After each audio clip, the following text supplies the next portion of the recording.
Bienvenue dans une nouvelle vidéo. Aujourd'hui, 5e bilan de la saison 2022 de MotoGP avec Yamaha, et il y a de quoi faire avec eux. En attendant, n'oubliez pas de liker, partager, commenter et surtout vous abonner à la chaîne, c'est très important comme d'habitude et on est parti. Comme à chaque fois, je vous affiche les résultats, les moyennes en qualification et en course, la meilleure et pire place des pilotes en course et en qualification. Bref, vous avez l'habitude maintenant d'avoir tout ça à disposition. Et nous, on est parti pour le bilan de Yamaha et de ses pilotes. Et ben, franchement, cette saison, elle est catastrophique pour Yamaha. Et pourtant, ils sont deuxième du championnat des constructeurs, hein, c'est pour dire. Franchement, la moto était vraiment pas bonne, il n'y avait pas de moteur, hein. Ça fait déjà depuis des années qu'il n'y a pas de moteur dans cette Yamaha, mais là, cette année, ça a tout dépassé. Face à la Ducati, ça n'a pas suffi. Là, c'était une catastrophe. Fabio ne pouvait absolument rien faire, j'y reviendrai tout à l'heure. Voilà, cette année, 8 podiums pour Yamaha, 8 pour Fabio Quartararo. Et Yamaha a tout simplement est monté moins de fois qu'Aprilia cette saison sur le podium. Et Aprilia est monté 9 fois sur le podium, Yamaha 8 fois. Et ça joue pas grand chose puisque Yamaha est à 16 points de la 4e place. Hein. C'est très serré. Alors je ne sais pas si la moto n'est que développée pour Fabio Quartararo ou si c'est vraiment Fabio qui surpilote sa Yamaha. Il n'y a que lui qui arrive à faire des résultats corrects, hein, finalement. C'est même pas des bons, enfin si c'est des bons résultats vu la moto qu'il a, mais hein, il monte sur les podiums, mais il a gagné assez peu de fois, hein, finalement. Il a gagné 3 courses cette saison, c'est beaucoup moins qu'en 2021, il est monté sur beaucoup moins de podiums également cette année. Voilà, fin de saison surtout, il a beaucoup galéré en fin de saison, là il m'a pas tenu le choc, hein, tout simplement. Et puis ses équipiers, on les voit pas. On ne sait pas où ils sont, que ce soit Franco Morbidelli, que ce soit Darren Binder, ou Dovizioso ou Crutchlow, on les a pas vus aux avant-postes de la saison. Il n'y a que Fabio qui a poussé cette Yamaha vers le haut. Sans Fabio Quartararo, c'est simple, Yamaha serait dernière au championnat, 6e et très très loin, et surtout avec aucun podium, puisque Fabio Quartararo a tout simplement monté sur le podium. C'est le seul pilote Yamaha à être monté sur le podium cette année, c'est tout simple. Le problème avec Yamaha, c'est que leur moto de 2022 était une copie de 2021, qui elle-même était plus ou moins une copie de 2020, qui elle-même était pratiquement une copie de 2019.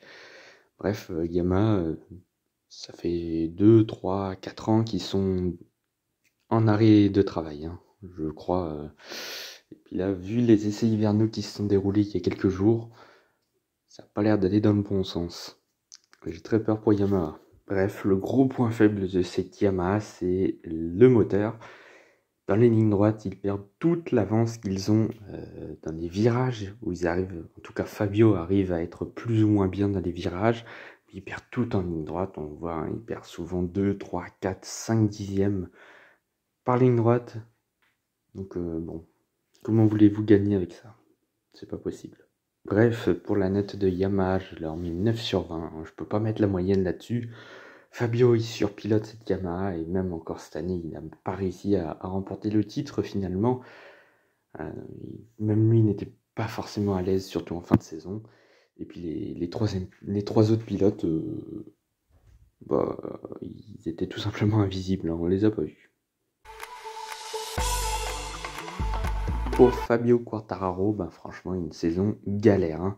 Le début de saison était vraiment bien. La première partie, il était largement leader. Il avait 65 points d'avance, je crois, ou 66 sur Francesco Bagnaia à la mi-saison. Il était un leader solide. Voilà, mais on savait que la Yamaha avait un problème, hein. De toute manière, il avait quelques courses où vraiment il y avait des 100, mais incroyable. Le premier Grand Prix au Qatar, hein, il finit 9e. Quand j'ai vu ce Grand Prix là, le premier Grand Prix de la saison, je me suis dit, bon, ça va être galère.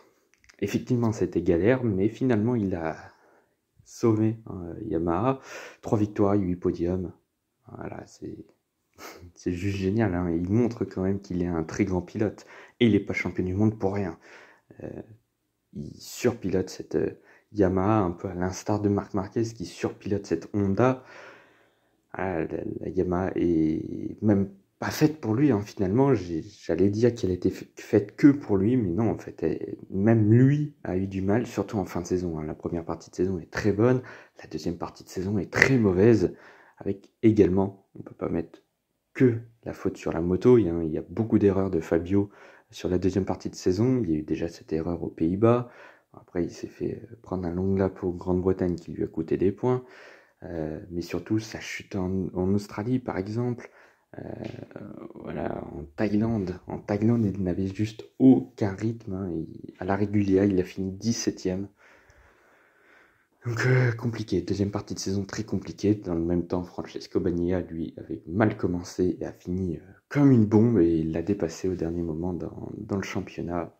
Au final, il termine vice-champion du monde 2022 avec 17 points de retard sur Bagnaia. Franchement, c'est vraiment très bien ce qu'il fait, hein. En espérant que l'an prochain, Yamaha puisse lui mettre un moteur dans cette machine. En attendant, Fabio, il peut aller brûler cette Yamaha 2022. Je pense que il n'y aura pas... Je pense que ce ne sera pas la moto qu'il aura préférée dans sa carrière, hein. Je pense, globalement, ça a été un calvaire quand même, surtout la deuxième partie de saison. Dommage. Pour la note de Fabio Quartararo, je lui mets 16 sur 20. J'aurais pu lui mettre beaucoup plus, mais voilà, il y a quand même eu des erreurs du pilote, hein. Faut pas les oublier non plus. La Thaïlande, aucun rythme, je sais pas comment l'expliquer d'ailleurs. L'Australie, bon, voilà, il était complètement à l'ouest, hein. Il a fait déjà une erreur, après il est retombé, donc bon, bref, voilà, là c'était complètement sa faute. Là, c'était pas la moto, Pays-Bas, mais le reste, c'est quand même pas trop mal, hein. Dommage, cette deuxième partie de saison. Voilà, 16 sur 20, je pense que c'est une bonne note quand même pour Fabio. Allez, passons à Franco Morbidelli. Et bien pour Morbidelli, c'est pas du tout la même chose que Fabio, hein. Et on le voit, hein, depuis la mi-saison 2021, c'est compliqué pour Franco Morbidelli. Depuis qu'il est revenu de sa petite pause, enfin sa longue pause en 2021, il avait raté pas mal de grands prix. Depuis qu'il est monté dans cette équipe Yamaha officielle, il n'y a plus rien chez Franco. C'est vraiment dommage, hein, parce qu'il avait fait une saison 2020 stratosphérique. Enfin, il était vraiment incroyable. En tant que vice-champion du monde, 2021, début de saison 2021, il était vraiment bon. Et puis là, depuis, plus rien. Et cette saison, pareil, hein, il a bien commencé la saison avec une 11e et 7e place. Disons que c'est l'un de ses meilleurs résultats. 7e d'ailleurs, c'est son meilleur résultat de l'année. Il a bien fini par contre. Il y avait un point positif, hein, quand même. C'est la fin de saison. Il y a de quoi espérer un retour de Morbidelli en 2023. Il était pas trop mal sur les dernières courses, hein. Il finit 11e en Malaisie avec un double long lap. Ou un long lap tout seul, je sais plus, mais il a eu une pénalité. Il a eu pas mal de galères en Malaisie. Il a fini 11e, enfin 10e sur la ligne, mais il s'est fait rétrograder d'une place en plus. Et à Valence, il finit 10e. En plus, il se bataillait avec Francesco Bagnaia. Il n'a pas réussi à le passer, mais quand même, à la fin de saison, globalement, pas trop mal, hein. Il y avait des trucs positifs. En Malaisie, c'est tout simple, en qualification, il a battu Fabio à la régulière. En qualification, il était devant Fabio Quartararo. C'était la seule fois qu'on l'a vu vraiment battre Fabio Quartararo cette année. Bon, voilà, au final, Franco Morbidelli, il finit quand même 19e du championnat, c'est très loin, hein. Si on enlève sa 7e, 10e et ses deux 11e places, le reste, ça reste que des 13e places comme meilleur résultat, donc vraiment pas bon. Pas bon du tout. Bon, voilà, maintenant, vu la fin de saison qu'il nous a fait, il y a peut-être un espoir de revoir Franco Morbidelli un peu plus haut dans la hiérarchie, et j'espère, parce que vraiment, c'est vraiment dommage, hein, parce que depuis sa blessure, c'est plus le même Franco. Dommage. Mais il y a de l'espoir pour 2023. Enfin, j'espère. Pour la note de Franco Morbidelli, je lui mets 9 sur 20.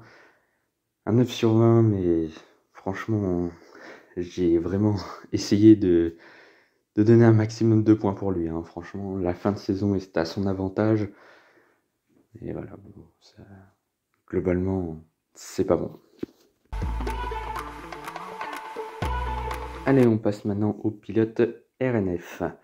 Le team satellite qui va d'ailleurs quitter Yamaha en fin de saison pour rejoindre Aprilia. Il y avait donc en début de saison Andrea Dovizioso qui a pris donc sa retraite après le Grand Prix de Saint-Marin. Galère, hein. D'ailleurs c'est pour ça qu'il est parti, hein. Andrea Dovizioso, la moto ne marchait pas, le pilote n'arrivait à rien faire. Bref, ça l'a saoulé, il n'a même pas terminé la saison, il a décidé de prendre sa retraite avant la fin de saison, c'est pour dire, hein. Et puis de toute façon, les relations entre RNF et Andrea Dovizioso n'étaient vraiment pas bonnes, hein. Depuis le début de saison, c'était un cauchemar. Bref, voilà, il a arrêté en plein milieu de la saison, et il termine à une anonyme 21e place au championnat, avec une 11e place comme meilleur résultat, c'était au Portugal. Imaginez qu'il n'a fait aucun top 10 cette année, Andrea Dovizioso. Pour son retour, il a fait quelques courses dans l'équipe Petronas l'an dernier pour remplacer Morbidelli.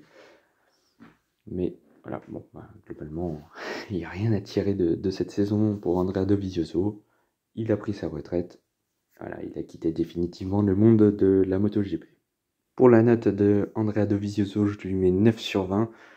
Mais là aussi, j'ai vraiment essayé de pousser la note, mais franchement, il n'y a pas grand-chose à analyser finalement. Pas bon en course. Dans les points, 6 fois sur 14, parce que surtout, il y avait des abandons devant, des chutes. Et qualification, pareil, hein. Il n'a jamais été là, et je crois qu'il n'a jamais fait de Q2 cette saison, donc c'est pour dire. Allez, on passe au deuxième pilote RNF, c'était Darin Binder qui faisait le grand saut de la Moto 3 à la MotoGP. Et bien, comme prévu, ça ne l'a pas avantagé, il n'a pas fait grand chose, hein. 24e du championnat avec 12 points, 3 fois dans les points. Ceci dit, il y a eu des bonnes courses. Le Grand Prix d'Indonésie était quand même fabuleux. Darin Binder a fait une grosse course en Indonésie. Il finit 10e. C'était franchement une très belle course sous la pluie pour son deuxième Grand Prix en MotoGP. Franchement, c'était un très bon Grand Prix. Il y a eu cette 12e position également en Catalogne, hein, qui était vraiment pas mal aussi. Voilà, après, il finit 14e en Australie, mais voilà, un peu moins. C'est quand même bien, mais bon, voilà, c'est un peu plus passé inaperçu. Pour le reste de la saison, à part ces 3 Grands Prix sur 20, c'est pas bon. Il n'y a rien. Il n'y a rien du tout chez Darin Binder, avec une dernière manche pour son dernier Grand Prix en MotoGP avant de passer en Moto 2 l'an prochain. Il va faire Moto 3, MotoGP, Moto 2. C'est peu courant. Mais voilà, dernière manche, il chute 4 fois dans le week-end, 3 fois en essai libre, et puis en course, il a chuté aussi. Donc, bon, là, c'était une catastrophe. Bon, il a chuté énormément cette année, hein, tout simplement 7 abandons. 7 abandons en 20 courses, il n'a terminé que 13 courses sur 20. Voilà, c'est à peu près ce que je m'attendais. Il était bon, quand il chutait pas, il était plus ou moins dans le rythme, plus ou moins. Un début de saison qui n'était pas trop mauvais. Voilà, les quelques premières courses, franchement, il était pas trop mal. Mais la suite, catastrophique, hein. Il n'y a rien à dire sur la deuxième partie de saison. Très mauvais. Imaginez quand même qu'en qualification, je crois qu'il n'a fait aucun top 20 cette saison. Donc voilà, il ne s'est qualifié jamais au-delà de la 20e place. Alors là, c'est quand même exceptionnel quand même, hein. Pour la note de Darin Binder, je lui mets 7 sur 20, un petit peu comme Raúl Fernandez et Rémi Gardner, hein. Globalement, c'était à peu près la même saison qu'eux, sauf que lui, il chute beaucoup plus. Et vraiment, c'est ces résultats en Catalogne et en Indonésie qui me fait pousser à mettre 7 sur 20 et pas 6 ou 5. Parce que franchement, il y a des courses, elles étaient horribles. Il y avait des courses très bonnes, mais il y avait plus de courses très mauvaises que de courses très bonnes. Et on finit donc ce bilan 2022 avec le remplaçant d'Andrea Dovizioso, c'était Cal Crutchlow qui faisait un nouveau retour. Parce que, rappelez-vous, au début, il avait pris sa retraite en fin 2020. Il avait remplacé Franco Morbidelli pour quelques courses en 2021. Et il refaisait son retour cette saison pour remplacer Andrea Dovizioso à partir de l'Aragon. Donc il a fait les 6 dernières courses de la saison. Et ben franchement, il s'en est vraiment bien sorti, hein. Incroyable, Cal Crutchlow, il a devancé Darin Binder tout le temps. Voilà, en course, il marque 4 fois des points sur 6 courses, donc franchement, épatant. Épatant, quel Crutchlow. Je m'attendais pas forcément à ce qu'il soit aussi bien. Voilà, meilleure place 12e, 10 points. Donc il finit à 2 points de Darren Binder, avec 14 courses en moins, hein. Juste pour dire, hein. Même Andrea Dovizioso n'était pas terrible non plus par rapport à Kel Crutchlow. Franchement, Kel Crutchlow, s'il fallait le mettre dans la hiérarchie des 5 pilotes Yamaha, je le mettrais 2 ou 3e meilleur pilote Yamaha. Ça joue avec Franco. Il y a trop peu de courses pour vraiment analyser Kel Crutchlow, mais franchement, un bon emplacement. Bon emplacement, quand on sait que 2021, il n'a pas marqué le moindre point, il était dans le dur. Et bien là, il s'en sort vraiment très bien. Épatant. Franchement, un bon remplacement de la part de Kel Crutchlow. Bon, ça ne va pas compter dans le classement, mais franchement, je mets un bon 13 sur 20. 13 sur 20 pour Kel Crutchlow. Franchement, chapeau. Allez, voilà, c'est terminé pour ce bilan 2022 de Yamaha. Demain, on passe au plus gros du boulot, puisque ça va être Ducati. Il y a 9 pilotes, l'équipe aussi. Bref, ça va être une très longue vidéo. Ouais, c'est très long à tourner.